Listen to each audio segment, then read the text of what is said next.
As a retail investor जब भी हम म्यूचुअल फंड में इन्वेस्टमेंट करते हैं एसआईपी के थ्रू और लॉन्ग टर्म में जब एक अच्छा खासा कॉर्पस जनरेट हो जाता है, जब हमारे पास जितने भी सोर्सेज ऑफ इनकम होते हैं, चाहे सैलरी से या फिर अदर सोर्सेज, वो जब हम रिटायर होते हैं तो वो सारे सोर्सेज बंद हो जाते हैं और हमने जो पैसा एक्यूमुलेट किया था एसआईपी के थ्रू या फिर कहीं पर भी इन्वेस्ट करके, उसी पैसे के सहारे हमें आगे की ज़िंदगी को काटना होता है। तो हम अपने पैसे को इस प्रकार से इन्वेस्ट करते हैं ताकि जो पैसा हमारा एक्यूमुलेट हुआ है उस पर हमें रिटर्न भी मिलता रहे और उसमें से कुछ पैसा निकल करके हमारे खर्चे के लिए भी हमारे बैंक अकाउंट में आता रहे। इसलिए म्यूचुअल फंड में SWP प्लान जो होता है वो बेहतरीन होता है, जहाँ पर आपका पूरा पैसा सर्टेन रेट ऑफ इंटरेस्ट से ग्रो भी कर रहा है और साथ ही साथ एक फिक्स अमाउंट जो कि आप तय करेंगे मंथली बेसिस पर आपके अकाउंट में आता भी रहेगा।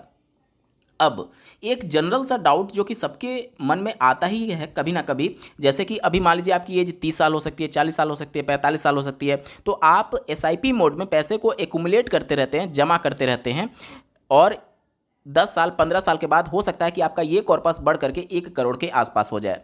अब मान लीजिए कि आपका 1 करोड़ का टोटल फंड हो चुका है, कॉर्पस हो चुका है और आप की एज 60 साल हो चुकी है। अब आप चाहते हैं कि जितना पैसा एक्यूमुलेट हुआ है वहां से मंथली बेसिस पर मैं पेंशन लूं SWP प्लान के अंतर्गत। तो क्या पूरा ये मुझे पैसा पहले किसी एक ऐसे फंड में डालना चाहिए जो कि जिसमें रिस्क कम हो, जो कि हाइब्रिड टाइप का हो, यानी कि उसमें डेट और इक्विटी का दोनों का एक्सपोजर हो, जिससे रिस्क जो है आपका वो थोड़ा सा मिनिमाइज किया जा सके। क्योंकि आज आपकी एज 30 साल होगी, 40 साल, 45 साल, कुछ भी हो सकती है। तो अभी आपके पास रेगुलर तौर पर सोर्स ऑफ इनकम के तौर पर सैलरी है। तो इस कंडीशन में चूंकि आपके पास एक लंबा टाइम पीरियड होता है और आप अपने फंड पर रिस्क भी ले सकते हैं और लॉन्ग टर्म में नो डाउट मिड कैप और स्मॉल कैप जो होता है वो ज़्यादा अच्छा रिटर्न दे सकता है। इस कंडीशन में आप ज़्यादा से ज़्यादा एक्सपोजर अपना मिड कैप और स्मॉल कैप में रखते हैं एक अच्छा रेट ऑफ इंटरेस्ट हासिल करने के लिए। लेकिन जब आप रिटायरमेंट की एज पर आ चुके हैं, मान लीजिए 60 साल आपकी एज हो चुकी है, तो अब आप उतना रिस्क नहीं ले सकते हैं जितना आप 30 साल की एज में या फिर 40 साल की एज में ले रहे थे। अब आपको किसी एक ऐसे फंड की तरफ जाना चाहिए जहाँ पर आपका जो रिस्क है वो थोड़ा सा मिनिमाइज हो सके और जो फंड है वो कम वोलेटाइल हो स्मॉल कैप और मिड कैप की तुलना में। लेकिन इसका एक और पहलू भी है, जब मान लीजिए आपका 60 साल की एज में आपका 1 करोड़ का कॉर्पस हो चुका है और जब आप इसे किसी एक ऐसे फंड में ट्रांसफ़र करेंगे जो कि थोड़ा सा कम वोलेटाइल होगा, तो 1 करोड़ के टोटल अमाउंट पर जैसे ही आप पैसा निकाल करके दूसरे फंड में जाएंगे तो आपको वहां पर long term capital gain tax भी पे करना पड़ जाएगा, जो कि बहुत बड़ा अमाउंट होगा। इस पूरे प्रश्न को एक कमेंट के माध्यम से समझने की कोशिश करते हैं। आप अपने स्क्रीन पर देख पा रहे होंगे, एक रिस्पेक्टेड सर के द्वारा प्रश्न पूछा गया है। इनके द्वारा 5 म्यूचुअल फंड में ये इन्वेस्ट कर रहे हैं एसआईपी मोड में और जब इनकी एज 60 साल होगी यानी रिटायरमेंट की एज पर ये SWP स्टार्ट करना चाहते हैं। अब इनका मेन प्रश्न ये है कि जो 5 फंड म्यूचुअल फंड में ये इन्वेस्ट कर रहे हैं, क्या इसको विड्रॉल करके किसी एक ऐसे बैलेंस हाइब्रिड फंड में इनको इन्वेस्ट करना चाहिए। मतलब कि अभी जो ये 5 फंड इन्वेस्ट कर रहे होंगे, हो सकता है मिड कैप स्मॉल कैप का हो, जो कि काफ़ी वोलेटाइल होते हैं और लॉन्ग टर्म में अच्छा रिटर्न देंगे। लेकिन जब इनकी 60 साल एज हो जाएगी उस दौरान ये बहुत ज़्यादा रिस्क नहीं लेना चाहते हैं और इस वजह से ये बैलेंस हाइब्रिड की तरफ इनका रुझान ज़्यादा है। अब यहाँ पर ये इन सभी चीज़ों से भली भांति वाकिफ़ भी हैं कि इससे long term capital gain tax बहुत ज़्यादा पे करना पड़ जाएगा। अब इनका मेन प्रश्न यहाँ से शुरू होता है। देखिए, इनका मेन प्रश्न ये है कि क्या कोई ऐसी स्ट्रेटजी है जिससे मेरा टैक्स बच जाए और 5 से 6 म्यूचुअल फंड को 2 से 3 बैलेंस हाइब्रिड फंड में SWP के लिए कन्वर्ट किया जा सके। इसके बारे में डिटेल में इस वीडियो में बात करने जा रहे हैं, अंत तक जरूर जुड़े रहिएगा। नमस्कार दोस्तों, मेरा नाम है नीरज, आप देख रहे हैं फिनोबिट यूट्यूब चैनल। अगर आप इस चैनल पर पहली बार विजिट कर रहे हैं तो इसको सब्सक्राइब करते हुए बेल आइकन को प्रेस करना ना भूलें। जैसा कि मैंने वीडियो के स्टार्टिंग में आपको बताया कि 1 करोड़ का कॉर्पस आज की डेट में आपको बहुत बड़ा अमाउंट लग रहा होगा, लेकिन अगर आप मंथली बेसिस पर 10,000 की भी SIP करते हैं और लार्ज कैप की तुलना में मिड कैप और स्मॉल कैप में ज़्यादा अपना एक्सपोजर रखते हैं तो एक्सपेक्टेड रेट ऑफ रिटर्न अगर हम लोग 17% भी मान करके चलें तो आने वाले 17 साल में आप करोड़पति बन जाएंगे। आप अपने स्क्रीन पर देख पा रहे जो टोटल आपका कॉर्पस हो जाएगा वो 1 करोड़ 19 लाख के आसपास हो जाएगा, यानी लगभग 1.25 करोड़ आपके पास फंड एक्यूमुलेट हो जाएगा।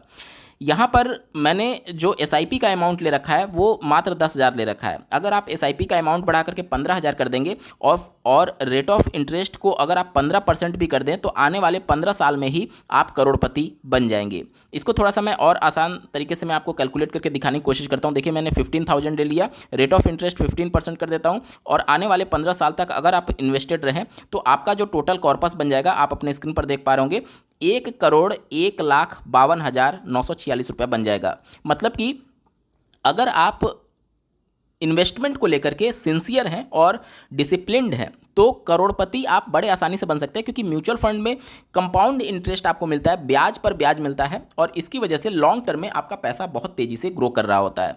तो नो डाउट आप करोड़पति बन सकते हैं आने वाले 10 साल 15 साल। वो डिपेंड करता है कि आपका इन्वेस्टमेंट किस प्रकार के फंड में है और साथ ही साथ आपका एसआईपी का अमाउंट कितना है और कितना टाइम पीरियड के लिए आप मार्केट में इन्वेस्टेड रहते हैं।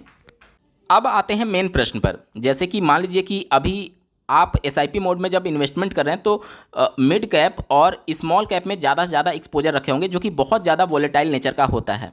और अगर आप ये चाहते हैं कि इस वोलेटाइल फंड से निकल करके आप किसी बैलेंस फंड में जाएं जो कि डेट और इक्विटी का 50-50 प्रपोर्शन रहे और आपके रिस्क को थोड़ा सा कम करे, तो उस कंडीशन में कितना टैक्स आपका बन जाएगा, इसको एक बार कैलकुलेट करने की कोशिश करते हैं। आप अपने स्क्रीन पर देख पा रहे होंगे 15,000 पर मंथ की एसआईपी के थ्रू अगर 15 साल तक आपने इन्वेस्टमेंट किया तो टोटल जो आपका इन्वेस्टमेंट हो जाएगा वो 27 लाख के आसपास हो जाएगा और टोटल जो आपका अमाउंट बनेगा वो 1,01,52,000 के आसपास बनेगा। ये आपका प्रिंसिपल अमाउंट है और ये आपका रिटर्न मिला हुआ है। कितना? ये आपका रिटर्न मिला हुआ है, ये आपका रिटर्न मिला हुआ है। ठीक है, यानी कि जो हमें टैक्स पे करना होगा, ये जो गेन है इसी पर हमें टैक्स पे करना होगा। और चूंकि आप लॉन्ग टर्म की बात करें तो long term capital gain tax आपको पेमेंट करना होगा, जो कि इस समय वर्तमान में 12.5% है। यानी इस अमाउंट का 12.5% आपका तुरंत टैक्स के तौर पर आपको आईटीआर फाइल करके सबमिट करना पड़ जाएगा। अगर आप इस 1 करोड़ के पूरे फंड को ट्रांसफ़र करते हैं, मतलब कि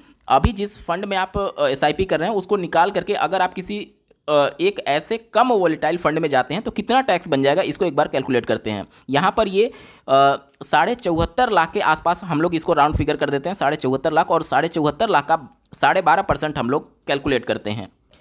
आप अपने स्क्रीन पर देख पा रहे होंगे, इकाई, दहाई, सैकड़ा, हज़ार, 10,000, लाख, 10 लाख, 74,50,000 की ये वैल्यू है। ठीक है, 74,50,000। अब इसका 12.5% अगर मैं निकालूं तो आप अपने स्क्रीन पर देखिए जो अमाउंट आता है वो 9,31,000 रुपया आता है। यानी जितना आप ट्रांसफ़र करेंगे 60 साल की एज में, जो टोटल अमाउंट अगर आप किसी एक कम वोलेटाइल फंड में ट्रांसफ़र करने जाएंगे तो तुरंत आपको 9,31,000 यानी लगभग 9.5 लाख का टैक्स पेमेंट करना पड़ जाएगा जब आप अपना आईटीआर फाइल करेंगे।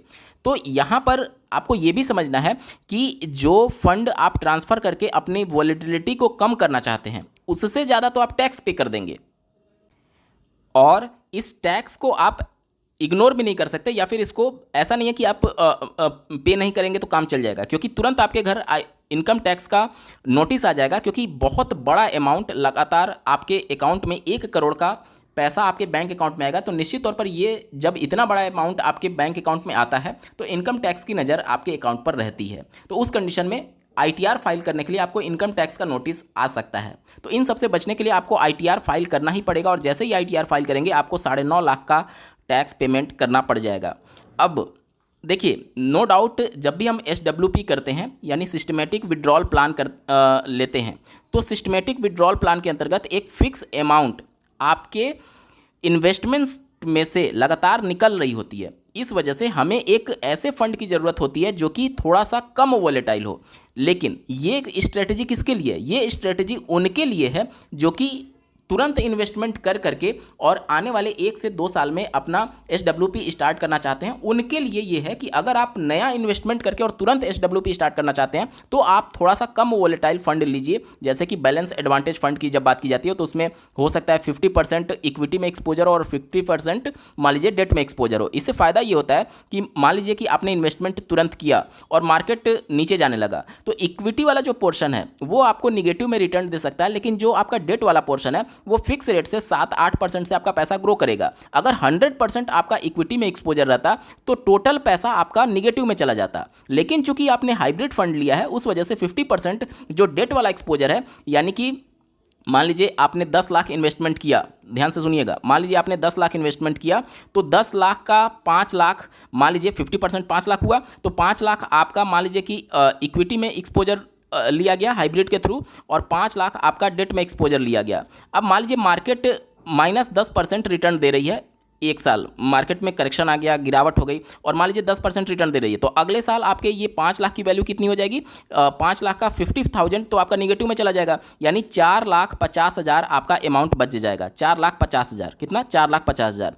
और यहाँ पर आप देखिए ये वाला मान लीजिए आपको 8% के हिसाब से पॉजिटिव में, चूंकि डेट है तो यहाँ पर फिक्स रेट ऑफ रिटर्न के हिसाब से आपको आपका पैसा ग्रो कर रहा होता है। तो 5 लाख का अगर आप देखें 8% तो ये 40,000 आता है, यानी 5,40,000 आपका ये पैसा हो चुका होगा एक साल बाद। यानी टोटल आपकी अमाउंट कितनी हो जाएगी, ये टोटल आपकी अमाउंट हो जाएगी 9,90,000। ये कब हो रहा है, ये तब हो रहा है जब आपने हाइब्रिड फंड लिया हुआ है जिसमें 50% डेट में और 50% इक्विटी में एक्सपोजर है। अब मान लीजिए कि आपने प्योर इक्विटी फंड लिया और 100% आपका पैसा इक्विटी में डाला गया, और मान लीजिए -10% रिटर्न दे रही है अगले साल तक, तो आपका पैसा कितना हो जाएगा, टोटल 10 लाख का 10% अगर आप निकालेंगे तो 1 लाख आता है, यानी आपका पैसा कितना हो जाएगा, 9 लाख हो चुका होगा। कितना, 9 लाख हो चुका होगा।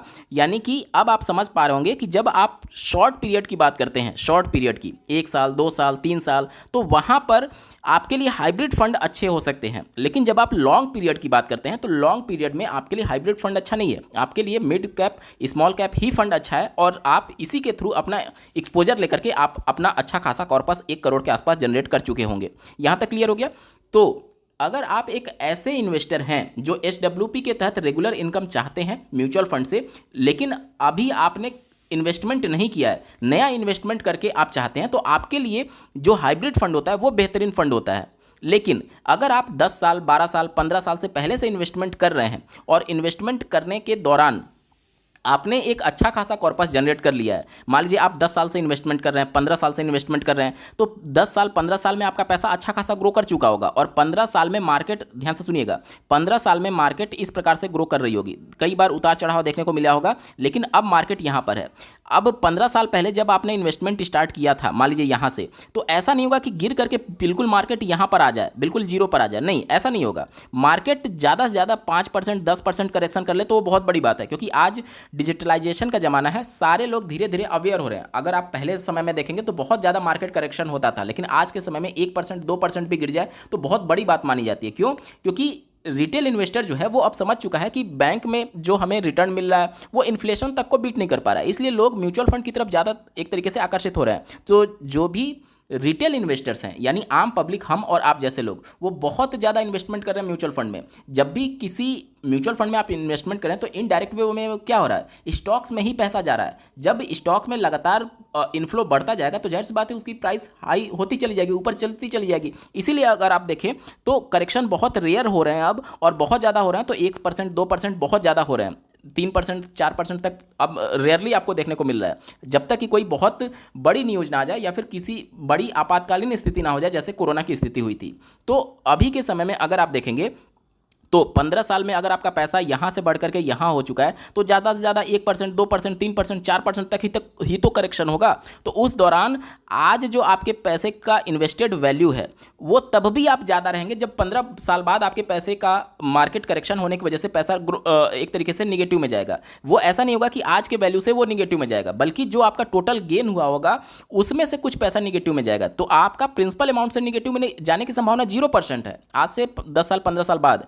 तो यहाँ पर ऐसे इन्वेस्टर जो कि SIP के थ्रू 10 साल 15 साल से लगातार इन्वेस्टमेंट कर रहे हैं SIP के थ्रू म्यूचुअल फंड में, तो उन्हें जिस फंड में वो इन्वेस्टमेंट कर रहे हैं उसी फंड से उनको SWP स्टार्ट करनी चाहिए। अगर आप ग्रो के थ्रू इन्वेस्टमेंट कर रहे हैं या फिर किसी अदर प्लेटफॉर्म के थ्रू इन्वेस्टमेंट कर रहे हैं तो हो सकता है कि उनके एप्लीकेशन में आपको SWP का ऑप्शन ना मिले, लेकिन जब उनके वेबसाइट पर जाएंगे तो वहां पर आपको SWP का ऑप्शन मिलता है, या फिर MF सेंट्रल प्लेटफॉर्म पर आप अपना अकाउंट बना करके वहां से SWP स्टार्ट कर सकते हैं। अब SWP जो है वो रेगुलर मोड में पैसा निकालने का एक तरीका है, ये स्पेशल कोई प्लान नहीं होता है। आप कोई भी प्लान लेंगे, चाहे मिड कैप का, स्मॉल कैप का, लार्ज कैप का, बैलेंस का, सब में SWP ऑप्शन के तहत आप पैसा लगातार रिडीम कर सकते हैं मंथली बेसिस पर। ठीक है, तो जिस भी फंड में आप इन्वेस्टमेंट कर रहे हैं उसी फंड से आपको निकालना चाहिए जब आप 10 साल 15 साल से SIP मोड में म्यूचुअल फंड में इन्वेस्टमेंट कर रहे हो उस कंडीशन में। लेकिन अगर आप 1 साल 2 साल में इन्वेस्टमेंट करके तुरंत पैसा निकालना चाहते हैं तो उस समय आपको बैलेंस फंड की तरफ जाना चाहिए।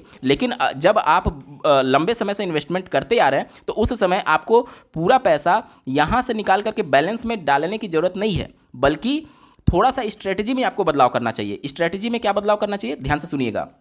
जैसे मैं आपको पहले के वीडियोज़ अगर आप रेगुलर व्यूअर रहे होंगे तो मैं आपको बताता हूं कि जितना भी टोटल आपका कॉर्पस हो चुका होगा, उसका 0.5% मंथली बेसिस पर और ईयरली बेसिस पर 6% मैं बोलता हूं आपको निकालने के लिए। क्योंकि मान लीजिए कि मार्केट अगर आपको 12% से ग्रो करके दे रही है तो जब 6% आप ईयरली निकालेंगे तो अभी भी 6% से पैसा आपका ग्रो हो रहा होगा। यानी 1 करोड़ का अगर आपका कॉर्पस है तो मंथली बेसिस पर इसका आप कितना निकालेंगे, 0.5%।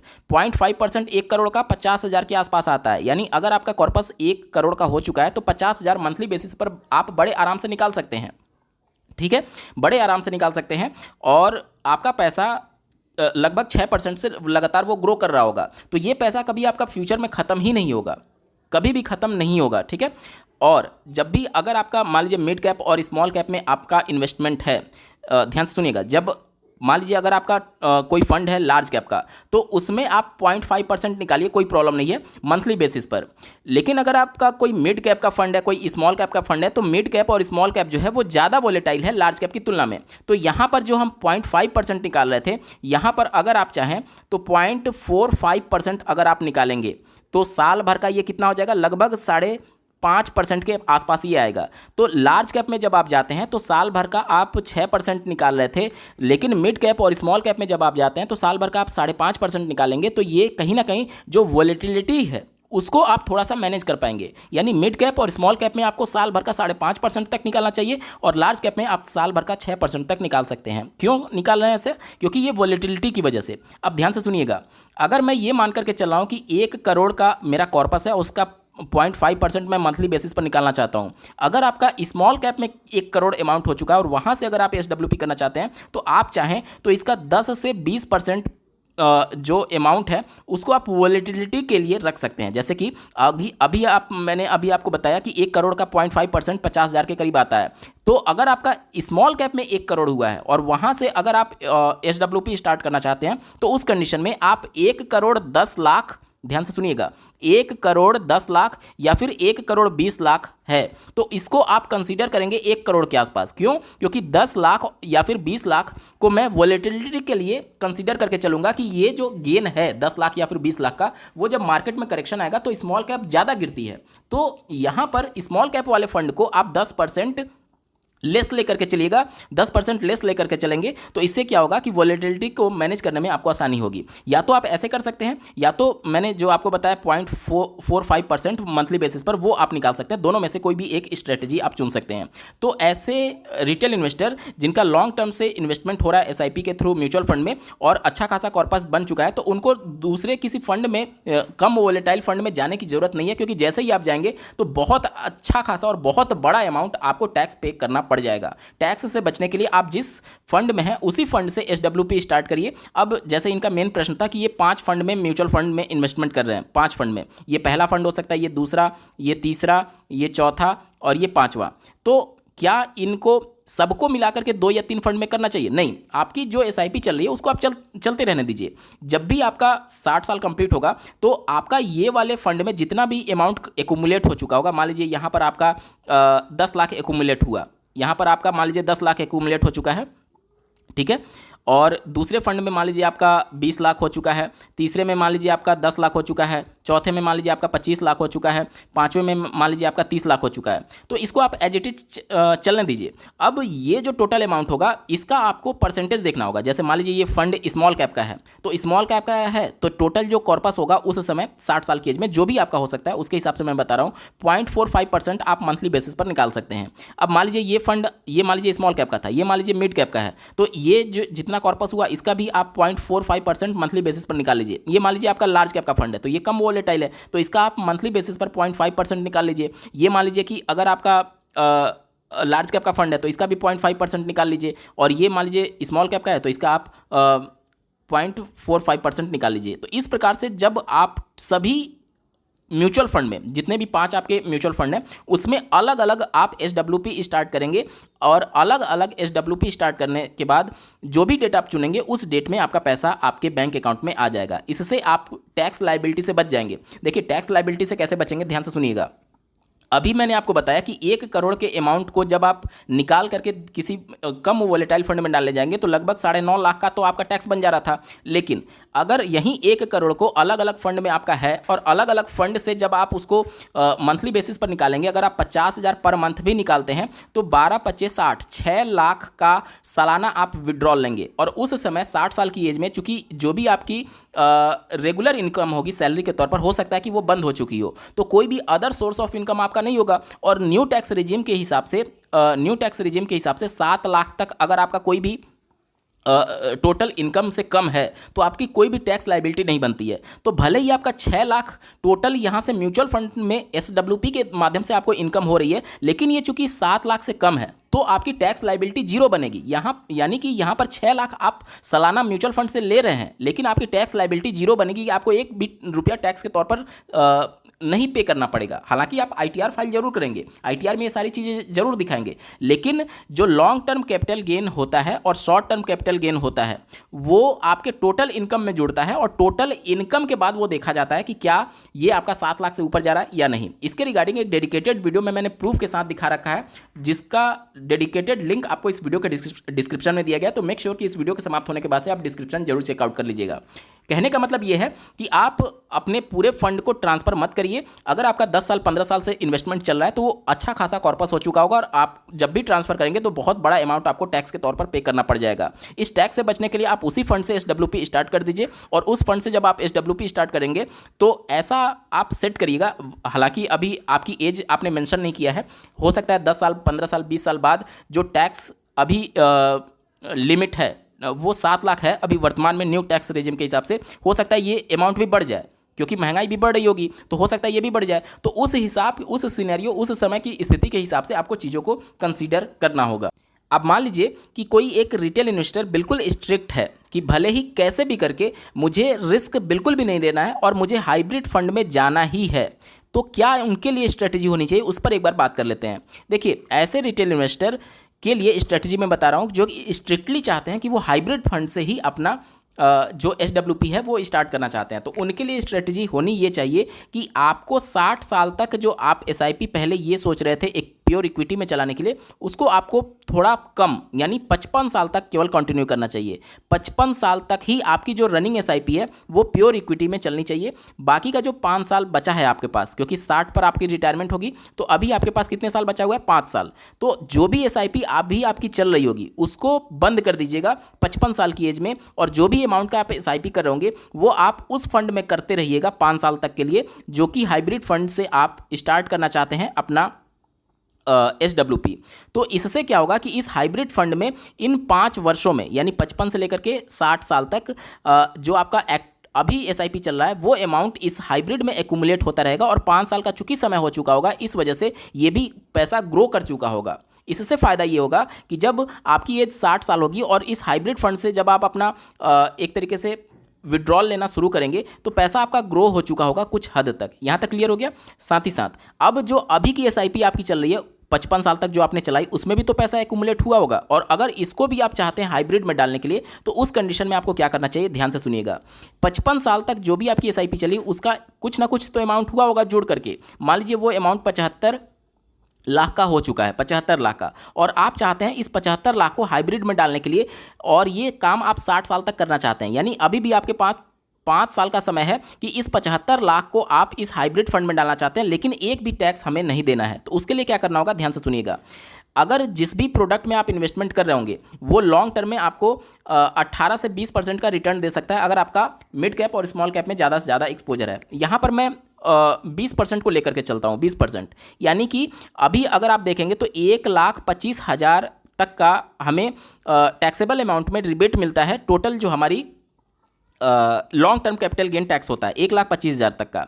तो हम इस प्रकार से अमाउंट इसमें ट्रांसफ़र करेंगे एसटीपी के माध्यम से। एसटीपी का मतलब होता है सिस्टमेटिक ट्रांसफ़र प्लान। इसके अंतर्गत क्या होता है कि अगर मान लीजिए आप एचडीएफसी फंड का कोई म्यूचुअल फंड में इन्वेस्टमेंट कर रहे हैं, एचडीएफसी फंड का मान लीजिए आपने स्मॉल कैप ले रखा है और आप चाहते हैं एचडीएफसी कैप का हाइब्रिड फंड में इस स्मॉल कैप से आपका पैसा ट्रांसफ़र होता रहे मंथली बेसिस पर, तो एसटीपी के माध्यम से आप ये पैसा जो है इसमें ट्रांसफ़र करते रहेंगे। इससे फ़ायदा ये होगा कि देखिए एक बार में आप पूरा पैसा नहीं डालेंगे तो इससे ये होगा कि आपका एवरेज वैल्यू मिल जाएगा एनएवी के तौर पर, क्योंकि मार्केट कभी ऊपर जाएगी कभी नीचे जाएगी। तो ये एचडीएफसी के स्मॉल फंड से एचडीएफसी के हाइब्रिड फंड में जब आप जाएंगे तो एसटीपी के माध्यम से मंथली बेसिस पर आप अमाउंट सेट कर सकते हैं कि कितना आपको अमाउंट हर महीने ट्रांसफर करना है। इससे क्या होगा कि आपका जो इस फंड में पैसा था वो धीरे धीरे करके हाइब्रिड में चला जाएगा। लेकिन ये अमाउंट आपको कैसे तय करना होगा? ये अमाउंट आपको इस अमाउंट को ध्यान में रख करके तय करना होगा कि जो टोटल गेन हमारा ट्रांसफ़र हो वो 1,25,000 से कम हो।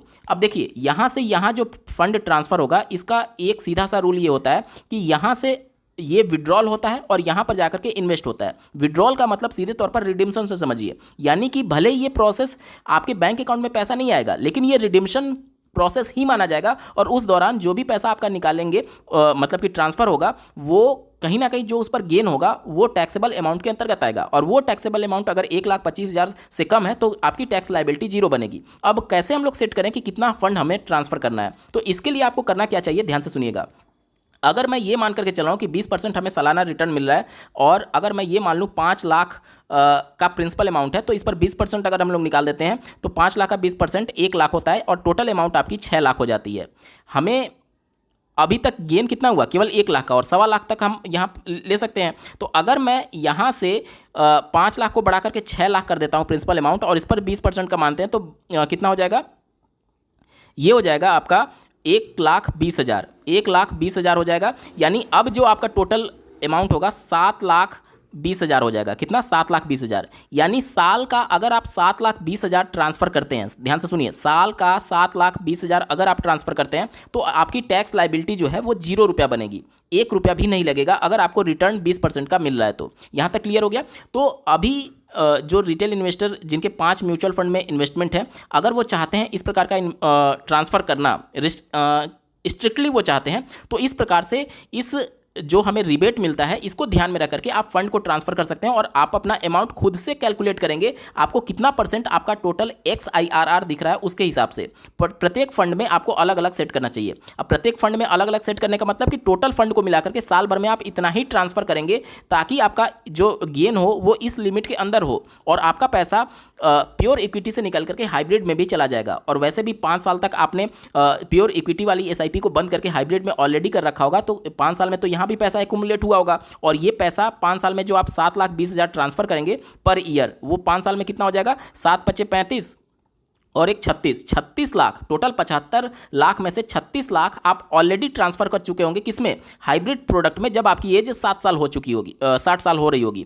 और हो सकता है उस समय ये लिमिट जो है वो भी बढ़ा दिया जाए, क्योंकि आज के डेट में अगर आप देखेंगे पहले ये लिमिट 1 लाख हुआ करती थी जिसको बढ़ा करके 1,25,000 किया गया। जैसे जैसे महंगाई बढ़ेगी ये लिमिट भी आगे बढ़ती चली जाएगी। तो ये जो अमाउंट आपका है 7,20,000 जो आप पर ईयर ट्रांसफर कर रहे हैं वो भविष्य में जाकर के और बड़ा हो जाएगा। तो यहाँ से 36 लाख आप इन 5 वर्षों में ऑलरेडी ट्रांसफर कर चुके होंगे हाइब्रिड प्रोडक्ट में, और 5 साल में जो आप SIP हाइब्रिड प्रोडक्ट में डाल रहे होंगे उससे भी पैसा एक्युमुलेट हो चुका होगा और हो सकता है ये पैसा आपका 50 लाख से भी ज़्यादा बड़ा अमाउंट हो चुका हो। तो 50 लाख का अगर आप 0.5% निकालते हैं तो ये 25,000 रुपया आता है। यानी अब आप हाइब्रिड प्रोडक्ट से 25,000 पर मंथ का SIP माफ़ कीजिएगा SWP के माध्यम से मंथली बेसिस पर विड्रॉल ले सकते हैं। और बाकी जो आपका पैसा बचा, जैसे 36 लाख आपने निकाला, मान लीजिए इसको राउंड फिगर करके 35 लाख मानते हैं, और अभी भी आपका टोटल 75 लाख जो था, जो आपकी SIP अभी चल रही थी 55 साल तक, उसमें से यानी 35 लाख निकाल दें तो 40 लाख अभी भी आपका इसमें बचा होगा। अब ये 40 लाख को आप धीरे धीरे करके इसी रूल से जो मैंने अभी आपको समझाया आप हाइब्रिड में डालते रहिए, अगर आप स्ट्रिक्टली चाहते हैं कि हाइब्रिड से ही SWP करने के संदर्भ में। तो इस तरीके से आपका पूरा पैसा हाइब्रिड में चला भी जाएगा और कोई भी आपका टैक्स लायबिलिटी नहीं बनेगा। लेकिन आपको विशेष तौर पर यह ध्यान देना है कि जब आपकी 60 साल की एज होगी और जब हाइब्रिड प्रोडक्ट से आप SWP कर रहे होंगे और उसके बाद ये 40 लाख जो बचा है इसको STP के माध्यम से अगर आप हाइब्रिड में डाल रहे होंगे तो ये भी विड्रॉल माना जाता है और SWP भी विड्रॉल माना जाता है। जाता है, तो उस समय आपका जो ये देखना होगा कि ये लिमिट इससे एक्सीड नहीं होनी चाहिए। लेकिन आपको ये भी ध्यान देना है कि जब आपकी एज 60 साल हो चुकी होगी, आपका सारा सोर्स ऑफ इनकम बंद हो चुका है। अगर आप सरकारी नौकरी में नहीं है, तो अगर आपको कोई भी पेंशन नहीं मिल रहा है, कोई अदर सोर्स नहीं है इनकम का, तो उस कंडीशन में अगर आपका ये अमाउंट जो यहाँ से आपका ट्रांसफर होगा एसटीपी के माध्यम से और एसडब्ल्यूपी के माध्यम से, जो आप विड्रॉल ले रहे हैं, क्योंकि एसडब्ल्यूपी आप 25,000 की कर रहे हैं और 25,000 गुणे 12 करेंगे तो ये 3 लाख आता है। आज के डेट में अगर न्यू टैक्स रिजीम को अगर आप देखेंगे तो 7 लाख तक टैक्सेबल अमाउंट 0 रुपया आपका लगता है, 1 रुपया भी टैक्स लाइबिलिटी नहीं बनती है।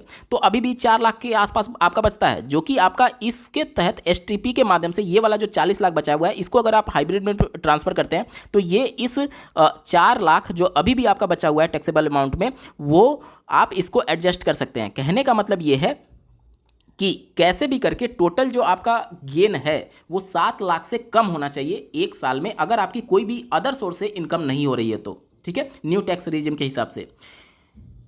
अब मैं समझता हूं कि सारे डाउट्स आपके क्लियर हो चुके होंगे। बावजूद इसके अगर आपका कोई प्रश्न रह जाता है तो कमेंट के माध्यम से पूछ सकते हैं। आपको ये वीडियो कैसा लगा कमेंट के माध्यम से जरूर बताइएगा, और ऐसे ही महत्वपूर्ण अपडेट के लिए इस चैनल को सब्सक्राइब करना ना भूलें। इस वीडियो को देखने के लिए आपका बहुत बहुत धन्यवाद। भगवान करे आपका दिन शुभ हो।